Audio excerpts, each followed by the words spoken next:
Yeah, no, hi Dan. Good morning. Thank you for having me on. Great to be back. I think this SVB thing has been a little bit it's shaken the market out of context. And the talk of a no move by the Fed next week at the FOMC, I think was always or will prove to have been the wrong way. If they went with zero, then that it sends a message to the market that there's almost panic across the FOMC. They see more coming in terms of negative news. 50, I think, would be, really don't care what we do to the underlying economy.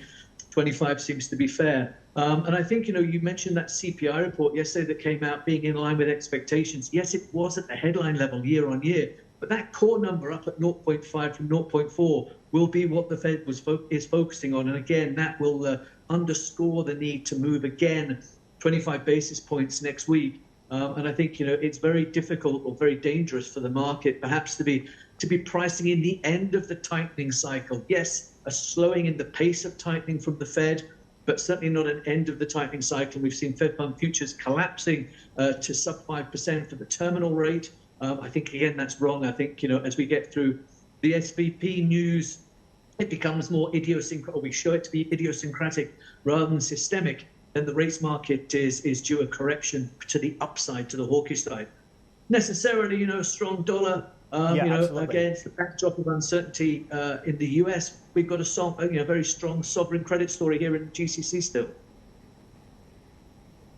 Yeah, and it's so fascinating because only last week we were talking about the prospects of a 50 basis point hike. So clearly a big resetting of expectations when it comes to the Fed outlook. What does it mean for the US economic trajectory and the US economic narrative for the Biden administration? Does it change anything materially?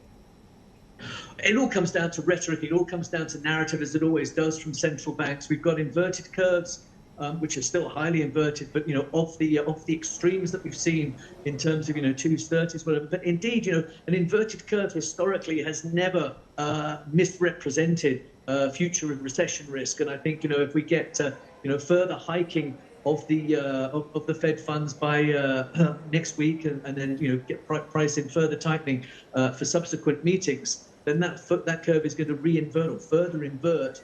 And that's going to create more challenging macro conditions. So the Fed needs to become more nuanced and data dependent, what we've been arguing for some time now. A pause is not a pivot. A pivot is when you move to rate cuts. And the market's pricing in a rate cut by September of this year. And again, I think that's misplaced. If anything, we're going to get a prolonged pause after a little bit more tightening. But the rate cuts probably aren't until 24's business at the earliest.